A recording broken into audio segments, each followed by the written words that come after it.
Oh yeah. Get nice and comfy. Going live.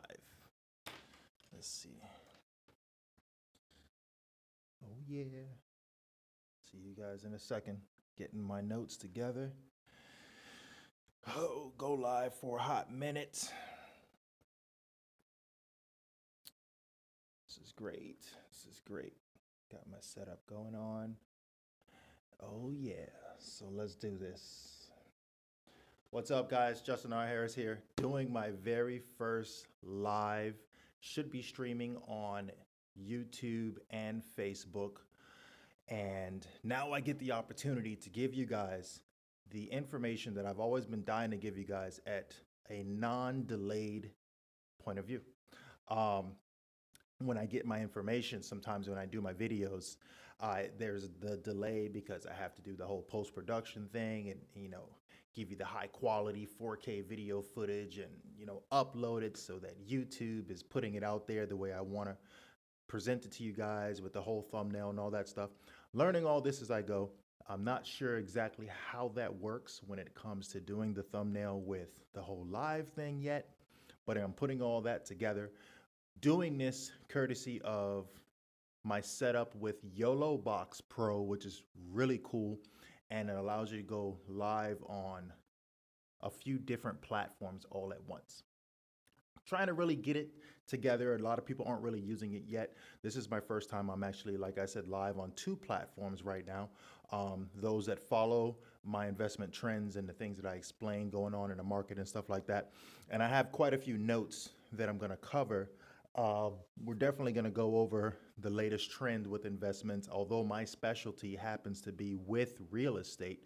I'm definitely going to cover other investment avenues like those of cryptocurrency and, what is the metaverse, which is the big topic right now. A lot of people don't understand. Get into a little bit with the NFTs. There's a group live video that I'm going to do with Christina the Champ on her show. And there's going to be some other special guests that are there that specialize in these avenues of investments. So that's going to be really cool. But first, we're going to dive right in to what is happening with Zillow. So I have to cut away to that because I have this article that I wanted to read to you guys, courtesy of CNET, and they titled it best. Now, this article came out November 18th, right? So that was just a few days ago. What happened at Zillow? How a prized real estate site lost at iBuying. So real quick, I just want to get into something. So, we've dealt, we meaning realtors, both on the commercial and real estate side, have dealt with, different companies that try to get out there and oversimplify a process that really requires human interaction. Okay, it really involves the understanding of market trends, not algorithms and statistics. Okay, as much as statistics play a big part in the after effect, which is the sales and the direction of money and things like that, statistics don't justify or cover a person's emotion.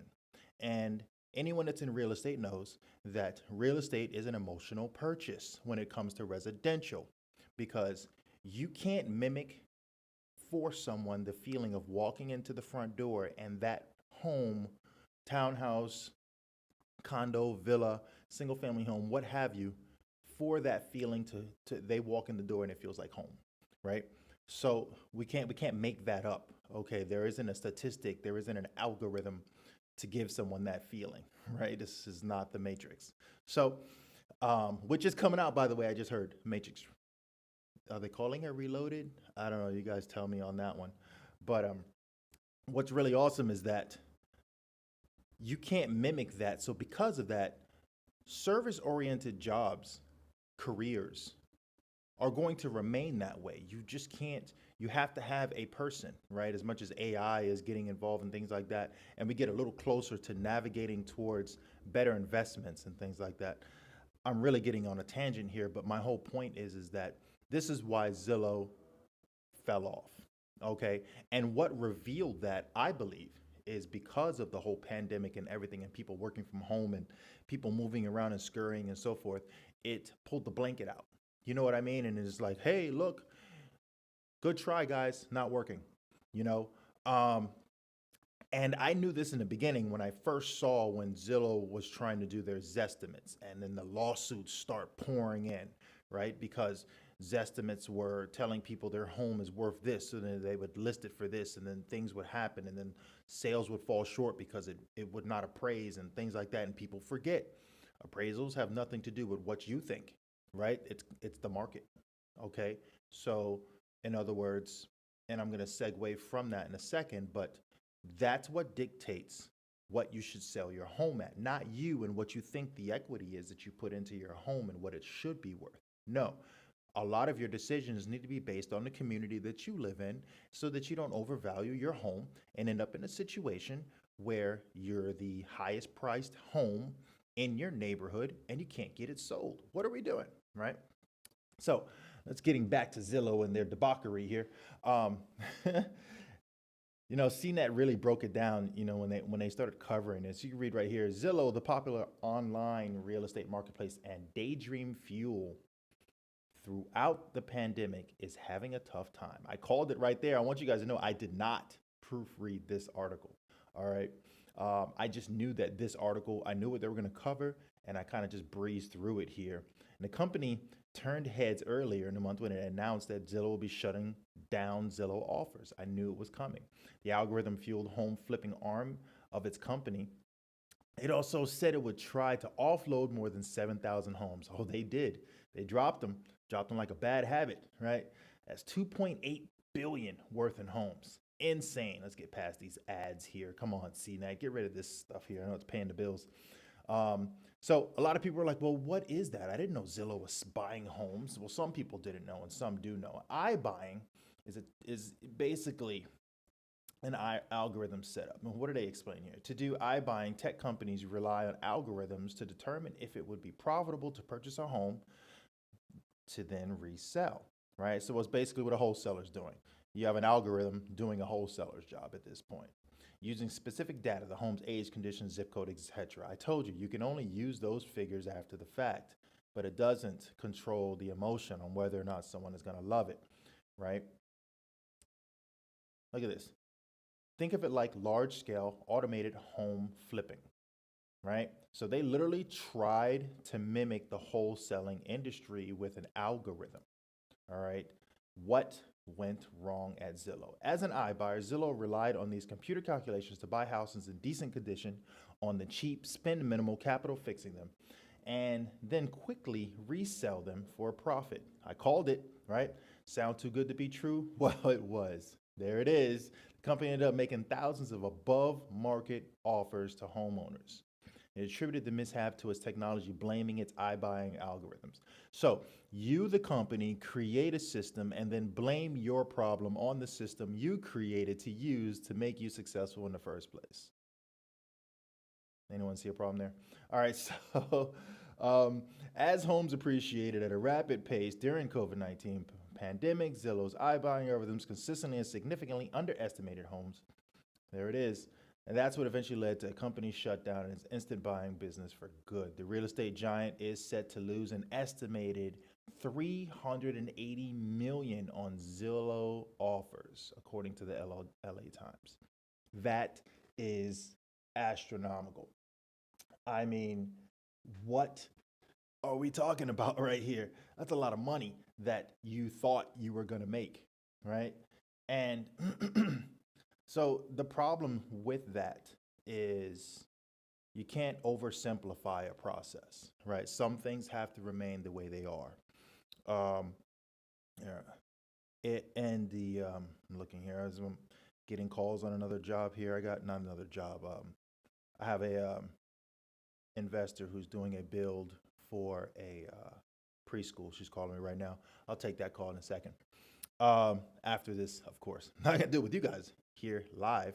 It's insane, but it's live that you guys see that business is going. Real estate is especially on the commercial side, it keeps it moving. You guys know that's what I specialize in on real estate. Residential, it's there, you know, I love it, but I like the challenge of commercial a lot more and creating jobs and so forth.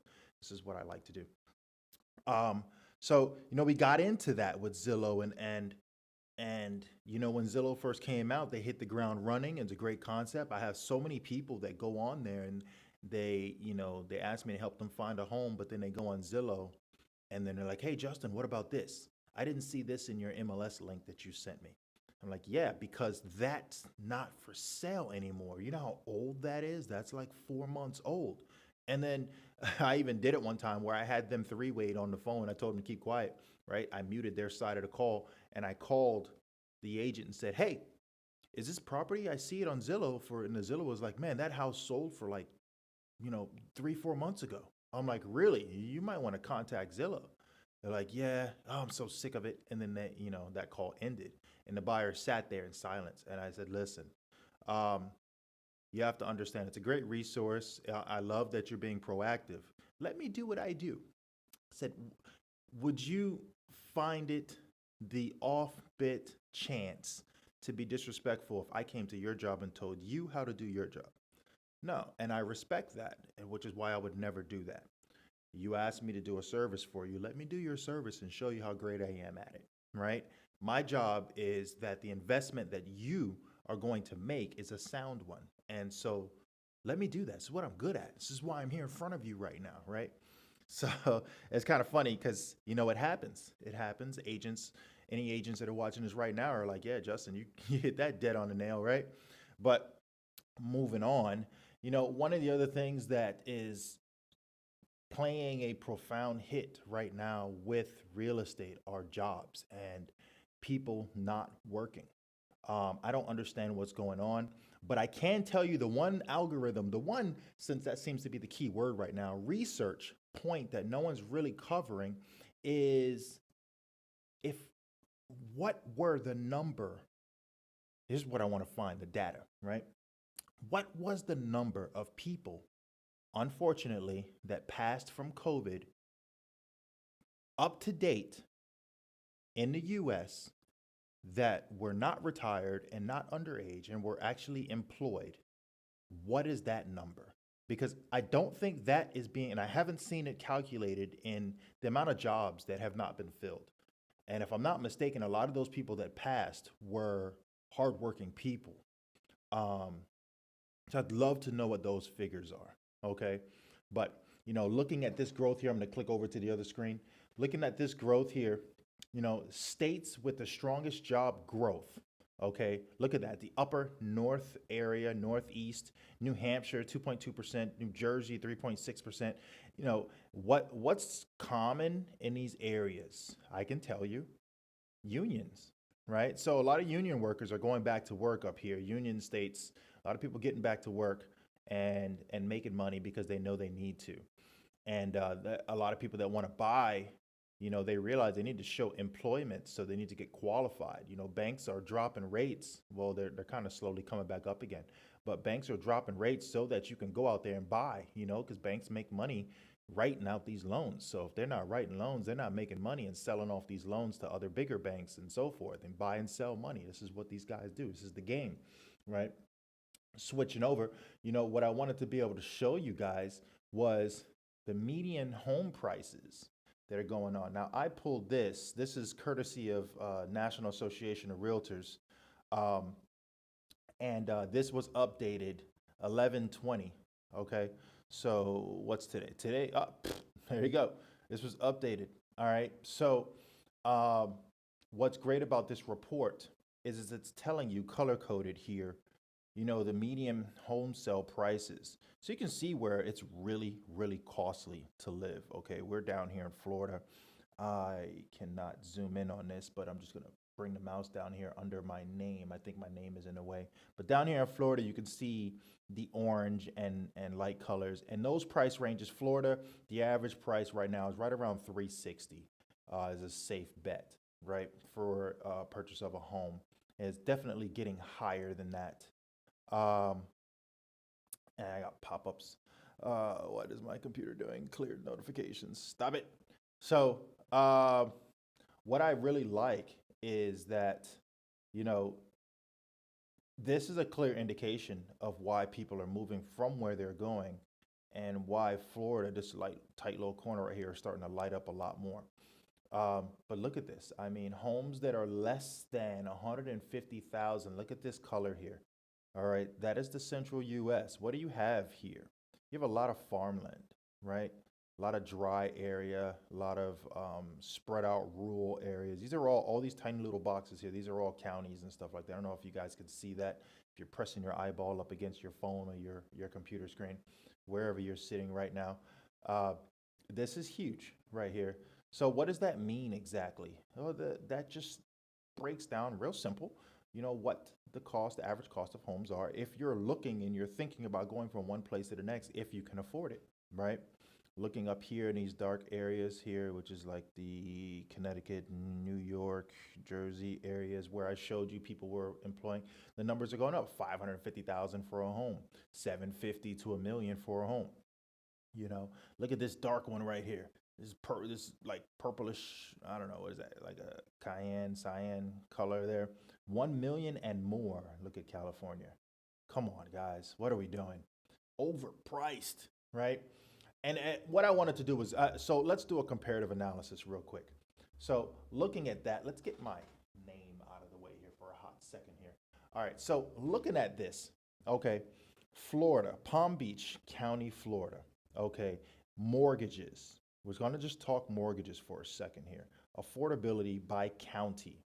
Right now, 1360 is the average mortgage. A year earlier it was about 1268. Okay.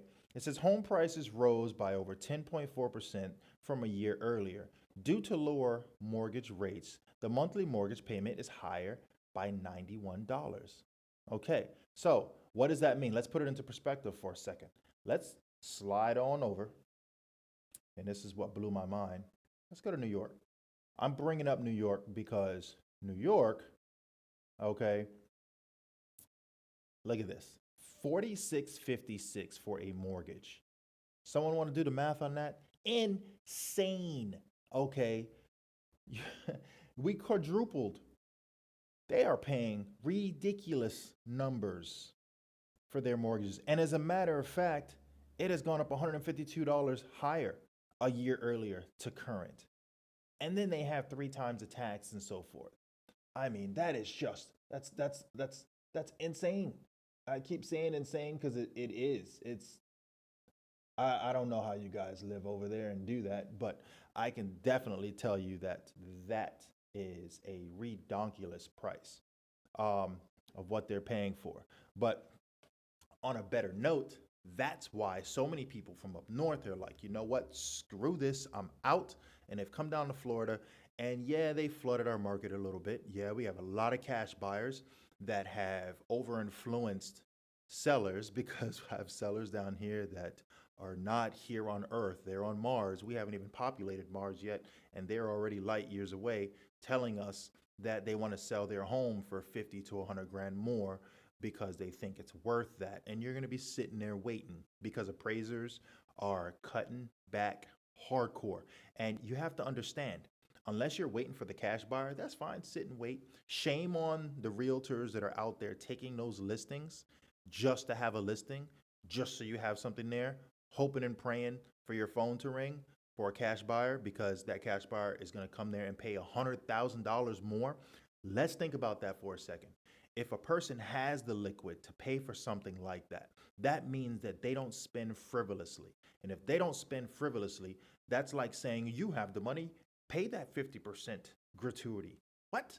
No, I made it to this point because I don't spend stupid. Okay, so that same buyer is going to look at that house and be like, show me the comps on that. And you're going to show them the comps. You as the agent trying to sell them on that, and they're going to be like, oh, it's $150,000 more.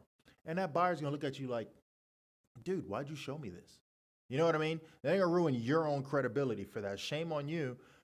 That's a desperation deal. Instead of having the hard conversation and showing your seller the facts, I'm going to do that. That's what I do. I'm not here to play games with you. You want to get it sold? You want to do, listen, the market controls this, not you and what you think you want this Christmas. Okay.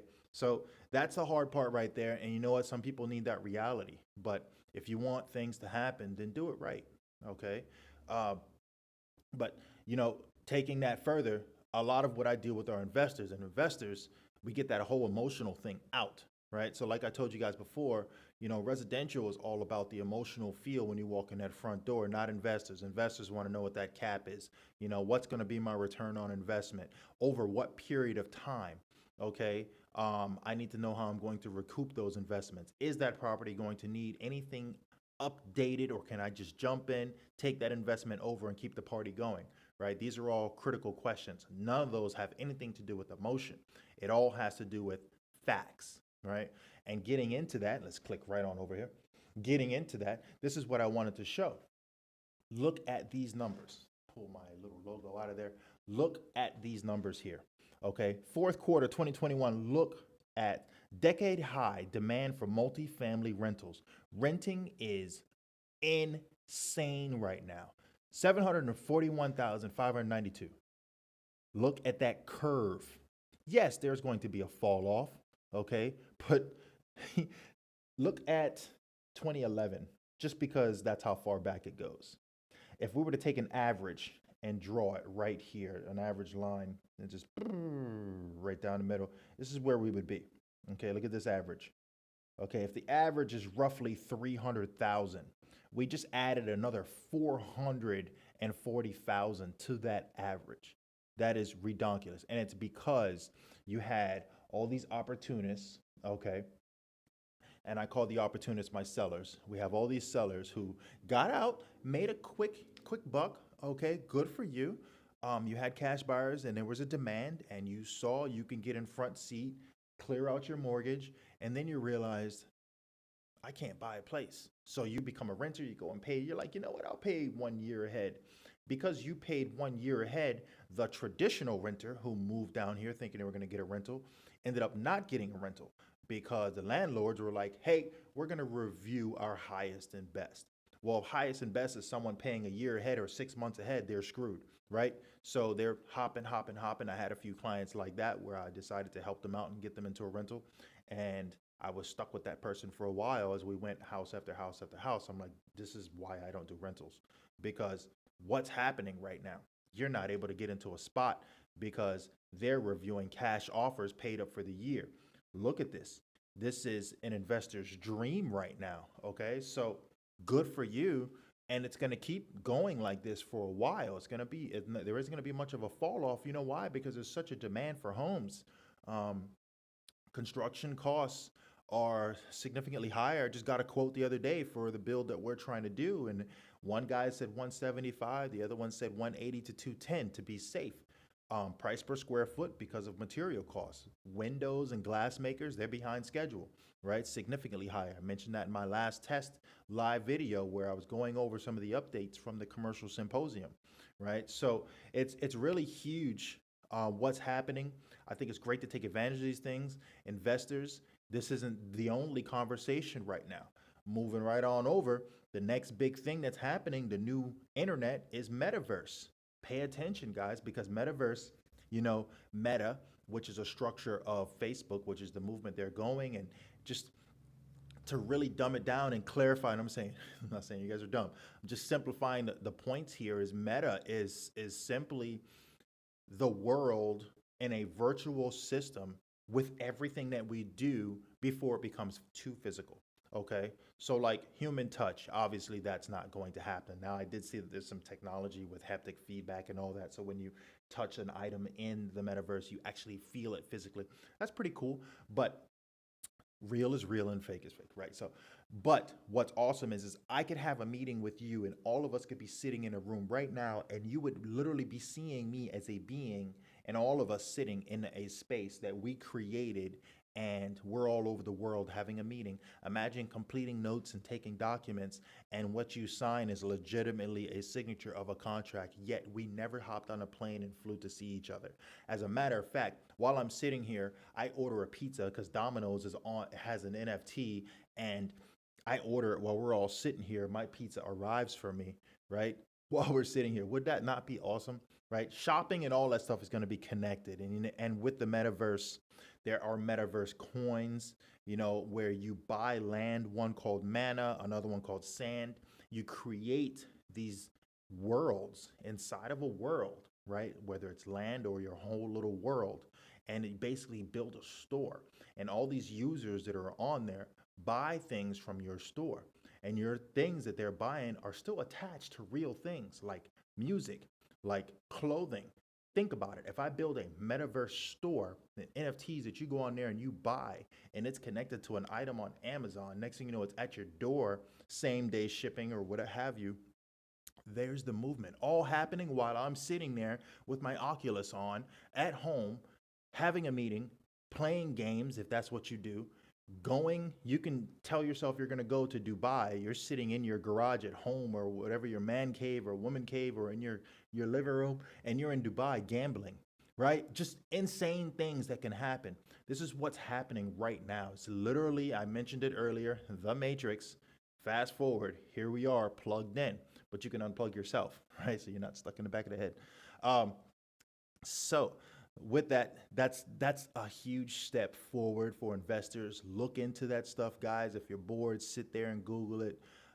That is a conversation that's going to come up later that we're going to be talking about. And the future video that I mentioned, where there's going to be some other types of investors. Definitely, you guys know I do my day trading. Learning a lot with that every day. That is a skill to master. I've lost some, I've made some. What an adventure. I love it. And it's definitely moving positive, okay, and moving forward. Trust the process. You have to learn, right? One of the other things I want to do, I definitely want to give credit to, because I watch a few other YouTubers on here, awesome people. One credit that I got some notes from as I was watching his video today, Andre Jackie, whose name gets screwed up quite often, I'm sure. And he broke down some explanation on cryptocurrencies and the ones that have fallen off and the ones that are still moving forward, and kind of what's happening right now as Bitcoin is making some advancements, right? With their Terra Root upgrade that they did so that they can have smarter, more private contracts, and things are moving a lot more efficient. I think that's huge. And there are some fluctuations, but we're waiting to see, and I think a lot of the world is waiting to see Bitcoin's volatility smoothing out a little bit. And it's because there's some people that hold a lot of coins, but as that gets more and more dispersed globally, then there will be a more of a balance, because every time something is bought and sold, the fluctuation will maintain itself, right? And then there won't be anything to pull it out to, because what's happening is people are pulling out into whatever their current local fiat money is, where whatever their dollar is, and they're using the physical money to go do things. The way to get away from that is to start allowing for cryptocurrencies to be the actual purchasing entity. And then you're less likely to dump, like people are doing, their Bitcoin or their Ethereum or whatever they're using into their local dollar. And then therefore you don't watch these dips happening. They're actually just going to buy and trade and keep the party going. So you got to get in when it's good, right? So I think that today I've covered quite a bit. This was my first live. It looks like I have been live for a total of 28 minutes. Pretty damn cool. So I just covered quite a bit of information here. Once again, thank you guys for tuning in, checking out my video, my first live. I'm going to do this every Saturday morning because I feel like that's a great way to end the week and give you guys some information. We're coming into Thanksgiving for those here in the U.S., those outside of the U.S. Not sure if you practice that. I don't know why you would. But outside of it being, what the holiday was built around, now it's more of just being thankful, right? So I'm thankful for you guys tuning in. Check you guys out next Saturday. Actually, no, I probably won't. I think what I'm going to do is, because I'll be traveling next Saturday, I'm just going to do, one of those little YouTube posts or something like that, the shorts, right? And just give you guys an update on me enjoying family time. Why not? Thank you guys for tuning in. I'm going to give you guys my closeout. I've been putting this together here and trying to master this YOLO thing real quick, but I was able to give you guys something special. here, and here it is. Ba-dow! Look at that. That's my YouTube closer. All right, so I screwed that up. Really what should happen is that should go away. You should see that logo, and there is some audio to that. Let's see if I can get that to switch over to that audio. I don't know how to do that.